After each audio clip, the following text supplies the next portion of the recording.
नमस्कार है मित्राणी। आप सबका एक बार फिर से हार्दिक स्वागत है हमारे YouTube चैनल संस्कृत स्पर्श में। आई होप आप सब स्वस्थ होंगे और मस्त होंगे और मैं उम्मीद करती हूँ कि मेरी वीडियोस आपके लिए हेल्पफुल और आपके डाउट हैं वो भी क्लियर हो रहे हैं। जैसा कि आप सब जानते हैं कि स्टेट आने वाला है, न्यूज़पेपर में तो तारीख भी देखने को मिल गई है 17 और 18 जनवरी। ठीक है, जो 2025 वाला स्टेट है वो आपका नहीं हुआ है। ये जो आपका स्टेट होगा ये आपका जनवरी में होगा और 2026 वाला आपका नवंबर में होगा। देखिए, हमने जो अपना व्याकरण वाला है, जो व्याकरण का है, जो आपके एग्जाम ओरिएंटेड है, सिर्फ और सिर्फ एग्जाम से रिलेटेड है। इसके अंदर हमने व्याकरण के सिर्फ आपके 2 ही टॉपिक रहते हैं, एक छंद और एक अलंकार। कारक आपका 2 दिन में आपका कंप्लीट हो जाएगा। 2 दिन में मैं उम्मीद करती हूँ कि हम आज ही कारक को हम कंप्लीट कर लें। हमने कारक के अंदर हमने 5 विभक्तियों तक तो कर लिया है। मैं उम्मीद करती हूँ कि आप सबने वो मेरी वीडियोस देख ली होंगी और आपके डाउट क्लियर हो गए होंगे। आज हम करते हैं अपनी षष्ठी विभक्ति। ठीक है, षष्ठी विभक्ति, इस जो आपकी षष्ठी विभक्ति होती है इसके अंदर आपके कारक का क्या होता है, अभाव होता है। ठीक है, षष्ठी विभक्ति में पहला आपका षष्ठी शेष है, यानी कि शेष में षष्ठी विभक्ति होती है, यानी जो कर्ता आदि 6 कारक है उनके अलावा जो भी शेष रहता है वहां पे आपकी षष्ठी विभक्ति हो जाती है। अर्थात जब किसी वाक्य में अन्य कारक या उपपद विभक्तियों के नियम लागू नहीं होते हैं तो वहां षष्ठी विभक्ति होती है। इस शेष को संबंध कहते हैं। ठीक है, और इस शेष को क्या कहते हैं, संबंध कहते हैं। जैसा कि नाम से षष्ठी शेष है, यानी कि जिनमें कोई अन्य कारक का यूज नहीं होता और उपपद विभक्तियों के नियम लागू नहीं होते हैं तो वहां पे आपकी कौन सी विभक्ति होती है, आपकी षष्ठी विभक्ति होती है। ठीक है, संबंध को हम कहा के की और री से संबोधित किया जाता है। यद्यपि संबंध अनेक होते हैं परंतु 4 प्रकार के संबंध प्रसिद्ध हैं। ठीक है, संबंध तो होते तो कई हैं लेकिन 4 प्रकार के हैं, वो आपके मोस्ट इंपोर्टेंट हैं। जैसे पहला है स्वस्वामी भाव संबंध है, जहां स्वामित्व रूप में संबंध होता है, यानी कि स्वस्वामी भाव, जहां स्वामित्व रूप में संबंध होता है। जैसे राज्ञ पुरुष है, राजा का पुरुष। ठीक है, साधो धनम, यानी कि साधु का धन। ठीक है, ये स्वस्वामी भाव संबंध है इनमें। दूसरा है जन्य जनक भाव संबंध, इसमें जन्म देने वाला और जन्म लेने वाले दोनों का परस्पर संबंध होता है। ठीक है, तो जन्य शब्द उत्पन्न होने वाले और जनक शब्द होते हैं उत्पन्न करने वाले। जैसे पिता का पुत्र, पितुः पुत्र। ठीक है, इसके अंदर आपकी हुई षष्ठी विभक्ति और कौन सा संबंध हुआ, इसके पितुः पुत्र में कौन सा संबंध हुआ, जन्य जनक भाव। ठीक है, यानी कि पिता जन्म देने वाला और पुत्र जन्म लेने वाला। तीसरा संबंध आपका अवयव अवयवी भाव संबंध, जहां पदार्थ और उसके अंग का संबंध होता है। ठीक है, जैसे पशु का पैर, पशु हो पाद। ठीक है, पदार्थ हुआ आपका पशु और अंग हुआ इसका पैर। ठीक है, यहाँ पशु अंगी है और पाद अंग है। ठीक है, नेक्स्ट आपका स्थानीय आदेश संबंध, जहां एक स्थान से विषय वस्तु को हटाकर दूसरे का आदेश करना स्थानीय आदेश कहलाता है। जैसे ब्रुवो वची, ब्रु के आदेश पर वच और इको यण, इक के स्थान पर यण आदेश। ठीक है, ये होता है आपका स्थानीय आदेश संबंध। एग्जाम में पूछ सकता है कि संबंध कितने प्रकार का होता है, प्रसिद्ध आपका 4 प्रकार का। पहला होता है आपका स्वस्वामी भाव संबंध, दूसरा है जन्य जनक भाव संबंध, तीसरा है अवयव अवयवी भाव संबंध और चौथा है स्थानीय आदेश संबंध। ठीक है, ब्रू को वच और इक को यन में परस्पर संबंध होता है, वह स्थानीय आदेश होता है। ठीक है, इस प्रकार के संबंध में सदैव षष्ठी विभक्ति होती है। जैसे यह राम का विद्यालय है, अयम रामस्य विद्यालय अस्ति। यह मेरी पुस्तक है, इदम मम पुस्तकम अस्ति। यह मेरी कक्षा है, इयम मम कक्षा अस्ति। ठीक है, देखिए इदम का मतलब होता है वह, या फिर यह भी बोल सकते हैं हम इसको। पुल्लिंग में होता है ये अयम, स्त्रीलिंग में इयम और नपुंसकलिंग में इदम। ध्यान रखना है ये बात। अयम एक के लिए, इमौ 2 के लिए, इमे बहुवचन के लिए। पुल्लिंग का है ये अयम, इमौ, इमे। स्त्रीलिंग में होता है इयम, इमे, इमा। इयम, इमे, इमा। और नपुंसकलिंग में होता है इदम, इमे, इमानी। ठीक है, ये ध्यान रखना। ये 2 पुष्प मेरे हैं। पुष्प क्या होता है, नपुंसकलिंग होता है, तो नपुंसकलिंग में 2 के लिए क्या होता है, इमे। इमे पुष्पे मम स्ते। ठीक है, इसके अंदर आपका तीसरा सूत्र है कर्तृक्रमणो हो कर्ती। ठीक है। रचना के युग में कर्ता अथवा क्रम में षष्ठी विभक्ति होती है, यानी कि रचना के युग में जो करने वाला है, ठीक है। जगत का कर्ता कृष्ण है, ठीक है। ये रचना हुई ना, कृति जगत के द्वारा, यानी कि कृष्ण के द्वारा जगत का निर्माण किया गया है। जगत का कर्ता कृष्ण है, जगत है कर्ता कृष्ण है अस्ति। रामायण के रचनाकार वाल्मीकि हैं, रामायणस्य कर्ता वाल्मीकि अस्ति। या फिर ये भी लिख सकते हैं कि वाल्मीकि की कृति रामायण है, ठीक है। कर्ता हुआ ना इसके अंदर, तो रामायणस्य कर्ता वाल्मीकि अस्ति। नेक्स्ट फॉर्मूला आपका षष्ठी हेतु प्रयोगे। देखिए एक आपने पीछे पढ़ा था हेतु और ये है हेतु, ठीक है। यदि किसी वाक्य में हेतु शब्द का प्रयोग करना हो तो हेतु शब्द में तथा उससे संबंधित शब्द में षष्ठी विभक्ति का प्रयोग होता है। जैसे वह अन्न के हेतु यहाँ रहता है, सह अनस्य हेतु अत्र वसति, ठीक है। नोट देखिए वही बात आ गई ना, एक पढ़ा था आपने हेतु और ये है आपका षष्ठी हेतु, ठीक है। यदि हेतु कारण के रूप में प्रयुक्त हो तो हेतु सूत्र से तृतीय विभक्ति का प्रयोग होता है। जैसे कि वह अन्न के कारण यहाँ रहता है, स अनेन अत्र वसति।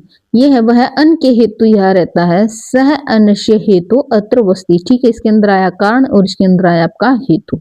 क्लियर। नेक्स्ट आपका सर्वनामस्तृतीयाच। यदि हेतु शब्द के साथ किसी सर्वनाम शब्द का प्रयोग किया जा रहा हो तो वहां षष्ठी और तृतीय विभक्ति का प्रयोग किया जा सकता है। ये ध्यान रखना कि जो यदि हेतु शब्द के साथ किसी सर्वनाम शब्द का प्रयोग किया जा रहा हो तो वहां षष्ठी और तृतीय विभक्ति का प्रयोग किया जाता है। अर्थात हेतु के साथ सर्वनाम शब्द हो तो दोनों विभक्तियां प्रयुक्त हो सकती है। पूछ सकता है कि सर्वनामश तृतीयाच, इस सूत्र से कौन सी विभक्ति का प्रयोग किया जाता है, कौन सी, षष्ठी और तृतीया, ठीक है। दोनों विभक्तियों का प्रयोग किया जाता है, षष्ठी और तृतीया। मोस्ट इंपोर्टेंट है, ये ध्यान रखना। सर्वनामश तृतीयाच, ठीक है। इस सूत्र से षष्ठी और तृतीया दोनों विभक्तियों का प्रयोग किया जाता है। तुम किस कारण यहाँ रहते हो, तुम किस कारण यहाँ रहते हो, त्वम केन हेतुना अत्र वसति, तृतीया। त्वम कस्य हेतु हो अत्र वसति, इसके अंदर हुई आपकी षष्ठी, ठीक है। नेक्स्ट आपका निमित्त पर्याय प्रयोगी सर्वासाम प्राय दर्शनम, ठीक है। यदि वाक्य में निमित्त शब्द का प्रयोग किया जा रहा है तो साथ में जुड़े हुए शब्द में प्राय सभी विभक्तियों का प्रयोग किया जाता है। पूछ सकता है कि निमित्त पर्याय प्रयोगी सर्वासाम प्राय दर्शनम, यानी कि निमित्त पर्याय प्रयोग में कौन सी विभक्ति का प्रयोग किया जाता है। इस वार्तिक से सभी विभक्तियों का यूज किया जा सकता है। किम निमित्तम, यानी कि ये कर्म, कर्ण, ठीक है। ये चतुर्थी, ये पंचमी, ये षष्ठी, ये सप्तमी, ठीक है। सभी विभक्तियों का इसके अंदर यूज हो गया, ठीक है। किम निमित्तम, के निमित्तेन, कस्मै निमित्ताय, कस्मात् निमित्तात्, कस्य निमित्तस्य, कस्मिन् निमित्ते, ठीक है। क्लियर यहाँ तक, ठीक है। षष्ट्यात् अर्थ प्रत्ययेन, यानी कि अत सूच, यानी कि तस् प्रत्यांत शब्द उत्तरत, दक्षिणत इत्यादि शब्द हो तथा इस प्रत्यय का अर्थ रखने वाले शब्द भी, जैसे ऊपरी, अध, अग्र, पश्च, प्राक, पुरा इत्यादि की समीपता पाई जाती है तो वहां षष्ठी विभक्ति होती है, ठीक है। देखिए नगर के उत्तर में वन है, उत्तर आ गया ना, तो नगरस्य उत्तरतः वनम अस्ति। नगर के दक्षिण में समुद्र है, नगरस्य दक्षिणतः समुद्र अस्ति। गांव के पहले पर्वत है, ग्रामस्य पुरा पर्वत है अस्ति। मेरे आगे पशु हैं, मम अग्रे पशु है संति। वृक्ष के ऊपर फल है, वृक्षस्य ऊपरी फलानि सन्ति। वृक्ष के नीचे सर्प का बिल है, वृक्षस्य अधः सर्पस्य बिलम अस्ति। देखिए पुरा, अग्र, ऊपरी, अधः ये सब आए तो यहाँ पे कौन सी विभक्ति हुई, आपकी षष्ठी विभक्ति हुई, ठीक है। नेक्स्ट आपका कृत्यानाम कर्तृवा, यानी कि कर्त्यांत प्रत्ययुक्त शब्दों के योग में षष्ठी और तृतीया विभक्ति प्रयुक्त होती है। इसमें कर्त्यांत का मतलब क्रिया पद के स्थान पर कृदंत प्रत्यय का पद का प्रयोग किया जाता है, ठीक है। यानी कि पिता मेरे पूज्य हैं, पिता मम या मया पूज्य। कृष्ण को वज्र में गाय ले जानी चाहिए, कृष्णस्य या कृष्णेन वज्रम गावे नेतव्य, ठीक है। कृत्यानाम कर्तृवा सूत्र से कौन सी विभक्ति का यूज किया जाता है, षष्ठी अथवा तृतीया। ये सब ध्यान रखना आप, ठीक है। नेक्स्ट है आपका, ये देखिए इसके अंदर एक नोट है, यदि क्रिया के स्थान पर कृदंत प्रत्यय का प्रयोग हो तो कर्ता में सूत्र से षष्ठी अथवा तृतीय विभक्ति का प्रयोग किया जाता है। अधिगर्थ दये शाम कर्मणि, यानी कि ए धातु यानी कि समन करना, दया दया पूर्वक, इस समर्थ होना धातुओं का प्रयोग किया जाता है तो उसके क्रम में षष्ठी विभक्ति होती है। अधिगर्थ दये शाम कर्मणि, यानी कि वह माता को याद करता है, सह मातु स्मृति। ठीक है, राम की दया है, रामस्य दयामान है, स्वामी समर्थ है, स्वामी ने ईशमान है। देखिए कोई भी अपनी माता को कैसे याद करेगा, दुख में याद करेगा ज्यादातर तो। ठीक है, दुख प्रशमन करने के योग में ही षष्ठी विभक्ति होती है। किसी की माता दूर हो, ठीक है, तो उसको याद करके दुखी होगा वो अपनी माता को। दुख प्रशमन करने के योग में षष्ठी विभक्ति होती है। कर्म युक्त कार्य में तो द्वितीय विभक्ति होती है, जैसे मैं पाठ याद करता हूँ। ठीक है, यहाँ पे वो कर्म कर रहा है, न कि ये किसी को याद कर रहा है। ठीक है, माता को याद कर रहा है तो वो दुखी हो रहा है। ठीक है, क्योंकि उसकी माता उससे दूर है और उसको याद आके वह दुखी हो रहा है। ठीक है, षष्ठी चयनाद्र, यानी कि अनाद्र की अधिकता अर्थ में जिसकी क्रिया से दूसरी क्रिया लक्षित होती है तो वहां अनाद्र वाली क्रिया में षष्ठी अथवा सप्तमी विभक्ति होती है। पूछ सकता है कि षष्ठी चयनाद्र सूत्र से कौन सी विभक्ति का प्रयोग होता है, षष्ठी अथवा सप्तमी।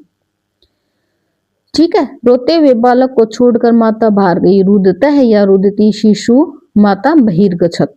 सिरोते हुए को छोड़कर सन्यासी बन गया, रुदता या रुदती वर्जित। ठीक है, षष्ठी चयनाद्र से कौन सी विभक्ति यूज होती है, षष्ठी और सप्तमी दोनों। नेक्स्ट आपका यतश्च निर्धारणम। यतश्च निर्धारणम यानी कि बहुतों में से एक का चयन करना हो तो वहां पे षष्ठी अथवा सप्तमी विभक्ति प्रयुक्त होती है। यतश्च निर्धारणम, कईयों में से एक का चयन करना हो तो वहां पे षष्ठी अथवा सप्तमी विभक्ति प्रयुक्त होती है। यदि जाति गुण क्रिया और संख्या के द्वारा जिस समुदाय से एक भाग को अलग किया जाता है तो उस समुदाय वाचक शब्द की षष्ठी अथवा सप्तमी विभक्ति प्रयुक्त होती है। कवियों में कालिदास श्रेष्ठ है, कवि नाम या फिर कविशु कालिदास श्रेष्ठ है अस्ति। फलों में आम श्रेष्ठ है, फलानाम या फलेशु आम्रस श्रेष्ठ है अस्ति। ठीक है, नोट क्या करना है, अगर दो में से करते हैं तो लगता है आपका त्रप प्रत्यय, अगर कईयों में से को करते हैं तो आपका लगता है तमप प्रत्यय। ठीक है, दो में से एक का चयन करना हो तो त्रप प्रत्यय का प्रयोग होता है और पंचमी विभक्ति होती है। इसके अतिरिक्त बहुत में से एक का चयन करना हो तो तमप प्रत्यय प्रयुक्त होता है और उससे इस यतश्च निर्धारणम सूत्र से षष्ठी अथवा सप्तमी विभक्ति होती है। ठीक है, और त्रप प्रत्यय में होती है आपकी पंचमी विभक्ति और यतश्च निर्धारणम से तमप प्रत्यय में होती है आपकी षष्ठी अथवा सप्तमी विभक्ति। ठीक है, देखिए ये जो आपकी षष्ठी विभक्ति थी वो आपकी कंप्लीट हो गई है। इसके अंदर आपकी कारक के अंदर रहती है आपकी सप्तमी विभक्ति। ठीक है, वो हम कल कर लेंगे क्योंकि आपकी वीडियो हो जाएगी थोड़ी सी लंबी।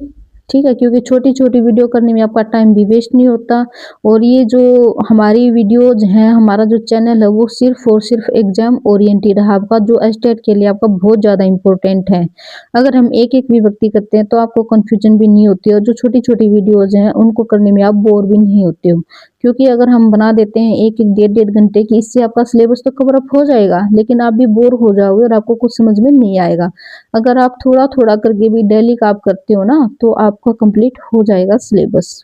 ठीक है, देखिए अगर आपको लगता है कि मेरी वीडियोज आपके लिए हेल्पफुल हैं तो प्लीज़ मेरे चैनल को लाइक शेयर और सब्सक्राइब जरूर कर दीजिए। फिर मिलते हैं कल अपने एक नए इसी के साथ सप्तमी विभक्ति के साथ। तब तक के लिए आप सब अपना ध्यान रखना। धन्यवाद।